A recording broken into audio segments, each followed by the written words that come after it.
As I mentioned a moment ago, ISE SDK came with ISE 3.1, and this is a different approach when using Python as programming language. Okay, without SDK, as with Cisco Postman, Cisco ISE Postman collections created by ISE team. ISE team has created and has uploaded this SDK as well as Ansible playbooks as example for us to check. Okay. We only need to go to github.com/Cisco ISE, and we will see all the examples available for us to download. Same procedure from the GitHub. We only need to clone the GitHub repository to get all of those information, and from that part we can start playing with the SDK. Okay. Talking about the structure, we have this structure here, and this is how we can start thinking on the SDK. We, from top to bottom, we have JSON, because this is the format, the data type that we are going to use on this example. And we are importing Cisco SDK, and we are importing API. It is important to mention that if we don't import this library, we won't be able to take advantage of Cisco ISE SDK. Right? Before going to that point, I'm going to show you how the Cisco ISE SDK looks like. I'm going to copy this link. This link will also be provided by Shivam in a moment, so you can see here. I'm going to paste and go. For some reason, it's adding some additional. Okay, there you go. This is the main repository where you can check additional resources in terms of API. We have Ansible ISE. We are going to see all the playbooks available. We have Cisco ISE SDK available. We have Terraform, which is the newest and the latest API option and automation option available for ISE.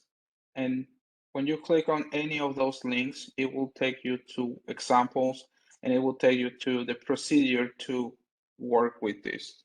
In this case, in order to work with ISE SDK, of course, you need to be on the supported version. As of now, the supported version is ISE 3.1.1.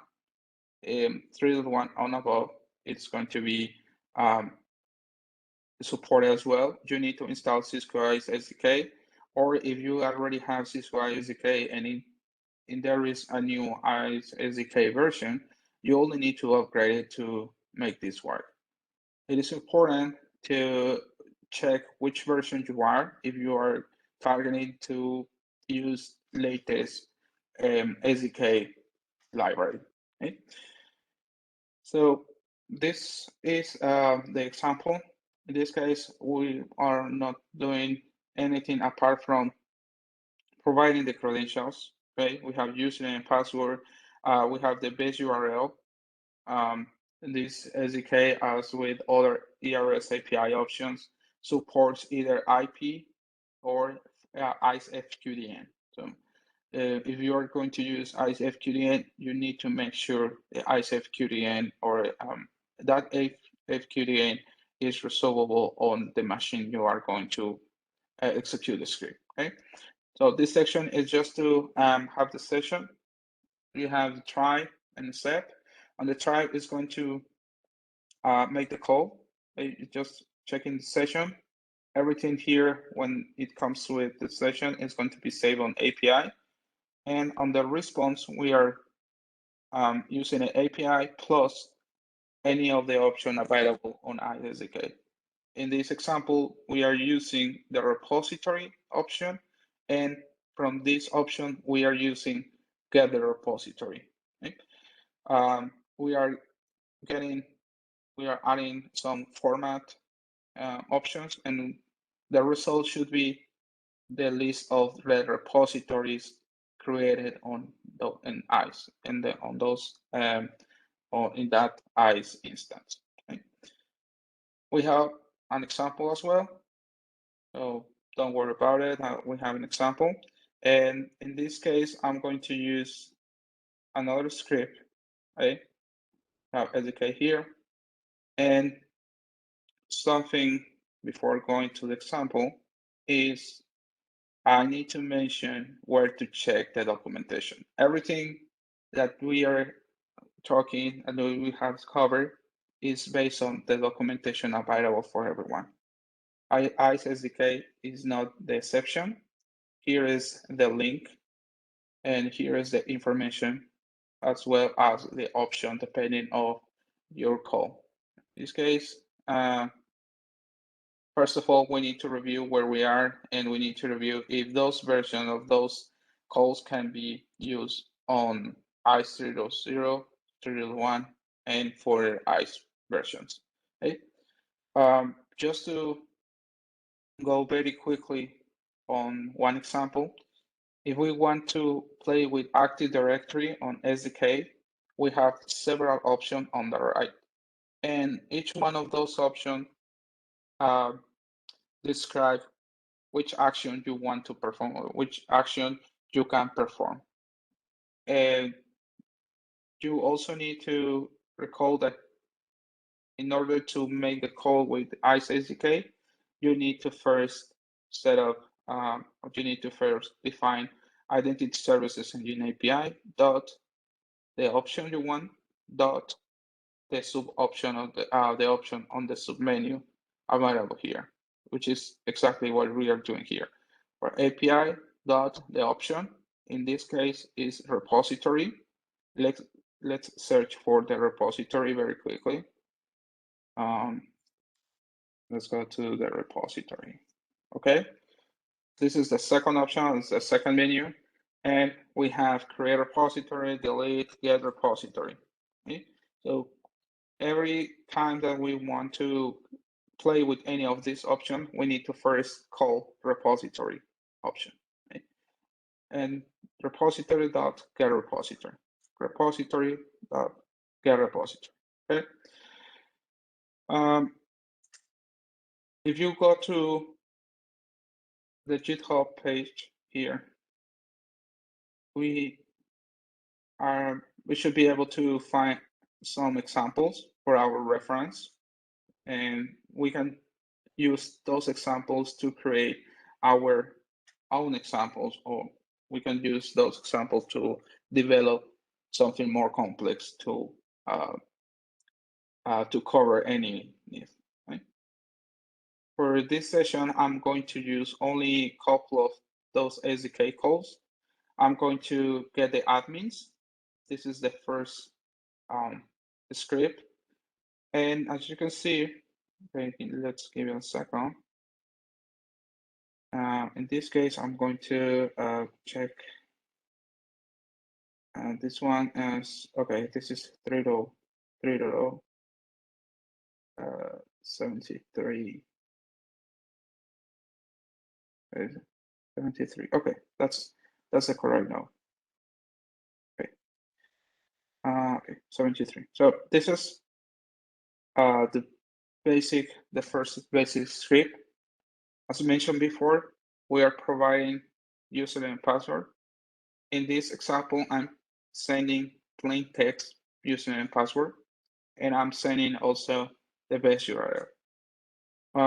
If we have some experience with Python, what we can use as well is a simple variable, set of a variable, and request the user to provide the username, the password, and the base URL.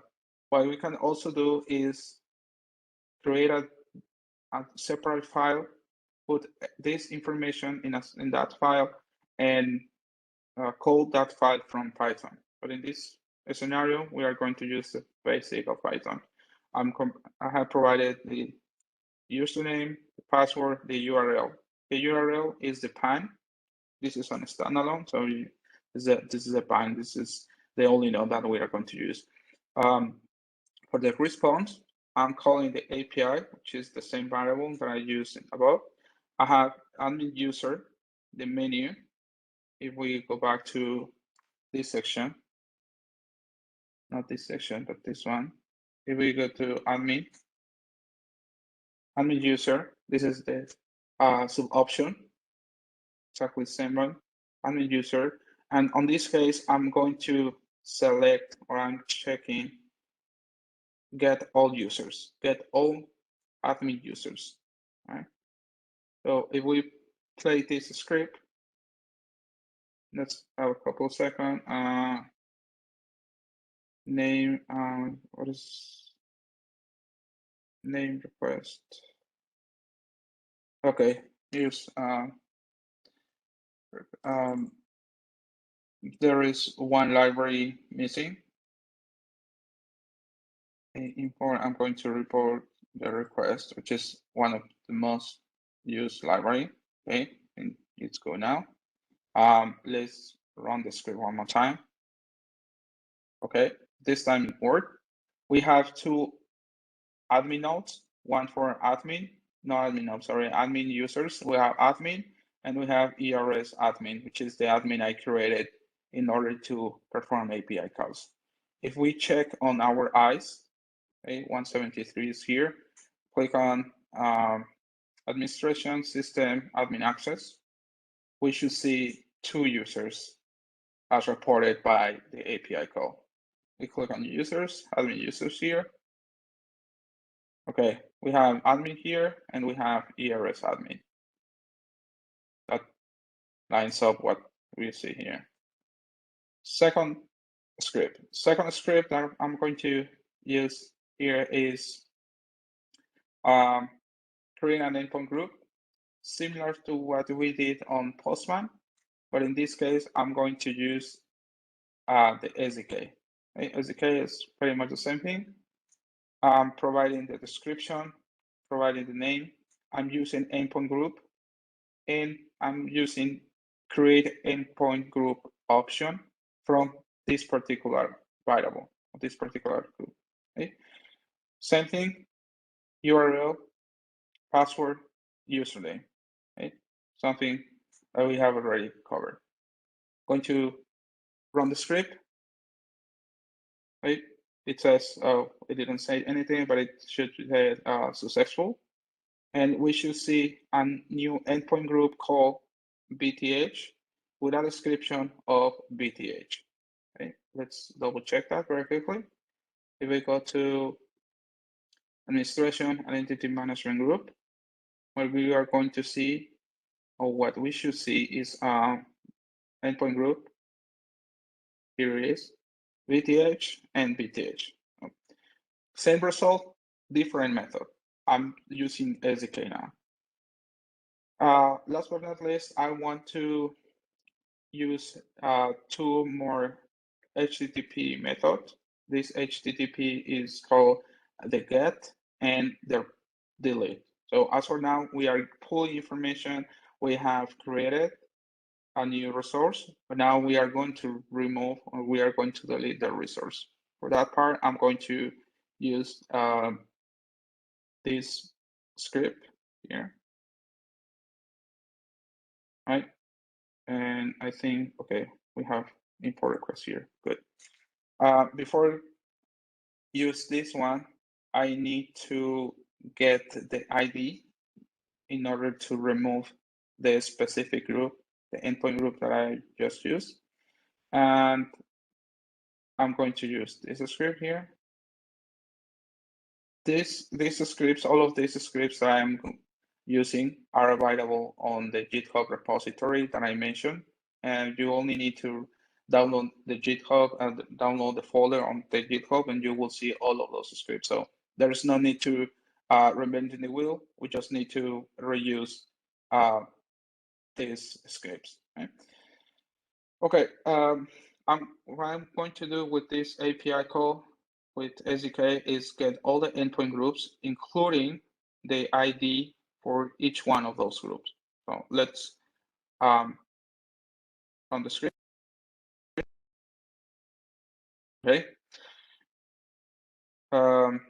Let's check for our script here, our endpoint group. It should be almost at the top. Okay, there you go. and this is the ID that we need. Let's copy this because we are going to need it in the second script in a second. And for here, we have two options.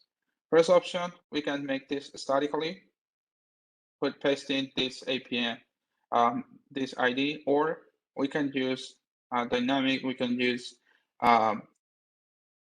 this variable here to request the user to paste it ID and make the call with this variable. Either way work pretty good. So for now, I'm going to do it static, going to paste the ID and going to remove this endpoint group. Okay, let's see what happened. It has been removed because I'm just delete endpoint group. If we check it on my ISE instance, the group has been removed successfully. Okay. This is just one example. This is just how we can use this particular SDK. Of course, we have so many calls that we can use depending on the use case. We just wanted to share some of the use cases that you may want to request, you may want to work with SDK. Okay. Any question? Is there any question from anyone on the call?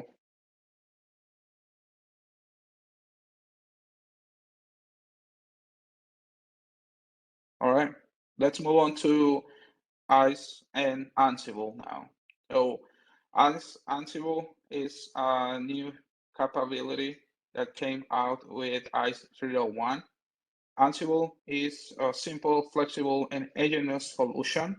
It can be used not only for security purposes, but for anything that supports SSH or anything that supports agentless approach. It's human readable. It's pretty much simple to read the playbook. It's flexible in terms of the configuration management. You can use Ansible to configure servers, applications, security services, workflow, ISE. I think it's also available for ASA, FTD, different security solutions or non-security solutions. It's agentless because it doesn't need to have an agent installed on the device to make it work. So it's one of the most powerful partner that you may have on your automation journey. Okay. The way, just to have a basic, very basic knowledge of Ansible, the way that Ansible works is you have the managed nodes, whatever those are. We have Windows servers, we have Linux. In this case, we have ISE. Okay. It has ISE Ansible installed on our PC. Okay. We have the control node. That's how our PC is called. We have the inventory. In this scenario, the inventory is a simple file that contains all of the information about the ISE nodes. Right? We have 1, 2, X number, and we also have the playbooks. The playbooks is nothing but the documents, the file where the inventory will run through. That means if we have 4 different tasks and we have 10 different ISE IP address, what we are going to see is those tasks being executed on the 10 ISE nodes, right? Which is something we can achieve on the matter of seconds, right? In our case, ISE has a collection. So those are the collection, those are the options that we can use. And we also have something called modules. That means the options that we can use to make a playbook. Okay, playbook again is the document which contains all the tasks, all the activities, all the commands, all the options that will be performed on every single IP address on the host in the inventory. Okay, this is a simple view a simple example of Ansible playbook. We need to define a name. We have to define the number, the name or the location of the host. For this example, we are using only one ISE node, but Ansible has been created to speed that up and perform the same action, the same task in different nodes. We have the variables file where the credentials are stored. This is a best practice to avoid putting those credentials in the playbook. And finally, we have the task. The task means what the playbook will do and how the configuration will look like. For this task, in this example, we have one specific task, and this task is going to create a network device group for location in San Jose. So we have used the hostname, username, and the password. If we see these symbols before and after the name, the variable name is because we are using variables. We are not using something static. We are calling the variables located on the credential file. Right? Finally, we have the name, the description, and other name, meaning if we are going to create a new location on ISE, this is the way we can do it. Right? All right, let's finalize the demo for the newer capabilities on ISE 3.1 with a simple Ansible demo. So for this, I'm going to use, again, my ISE node 173, which is ISE 3.1. And for this, I'm going to use two different Ansible playbooks. But first, I'm going to show you how each one of these documents look like. We have the host, we have the roles, okay, and we have the manage node. First of all, we need to double check our file. This file is called host.net.ini. And in my case, I'm added my ISE node here. Okay. Note that you can also use FQDN, but again, you will need to make sure your ISE FQDN is resolvable or your PC can resolve this FQDN, otherwise you will get an error. Right? Now that we have confirmed everything is set up, let's take a look at the second file. This file is called the credentials. Okay? According to our playbook, this is the file that we want to double check. Let's check it very quickly. And here we are going to see credentials as username, a password, the host name, the radio secret and TACAC secret is going to be the variable that we can use when we create network access devices. Right? Instead of putting the password statically, we can use variables as well. Okay? Finally, let's move on to the scripting part. And for that, I'm going to start with a very simple playbook called ISE version. But first, I will show you where we can get all of those examples here. Shiva, you can help me with this link to be shared on the call as well. Let's move on to this link. This link is, again, created by ISE team. And this is where you can get more and more example about Ansible in specific. There is also a section, there is also a GitHub to perform Terraform scripting. But in this case, this is where you can get most of the Ansible playbook as examples so you can play with them. Okay? So in this scenario, I'm going to use two of them plus a new one that I created for this session. But first, let's use this scripting. This playbook, it's called ISE version. And this is going to show us what is the ISE version currently installed on the node, as well as the patch. Okay? This is simple but powerful in case of we need to make an audit. Okay? And the command is pretty simple as well. Let me copy this, and I'm going to explain you in a second. Not this one. I'm going to use this one. One note, one point to call out is that we need to be on the right path to run the playbook. Otherwise, it will throw us an error. Right? In my case, I'm going to use this first script, this first playbook called ISE version. We need to start with Ansible playbook. This is a mandatory word that we need to use. -I means the inventory, and this is the name of the inventory that we need to use. In my case, the inventory name is host.devnet.ini. I'm sorry, INI, and we need to provide the name of the playbook we want to run. So just to double check everything is okay, we have our inventory host.devnet.ini, and we have ISE version. Right? Make sure you follow the same number and the same name because this is case sensitive. So if instead you use lower I instead of upper I, it will throw you an error as well. For that part, let's execute the playbook. Okay.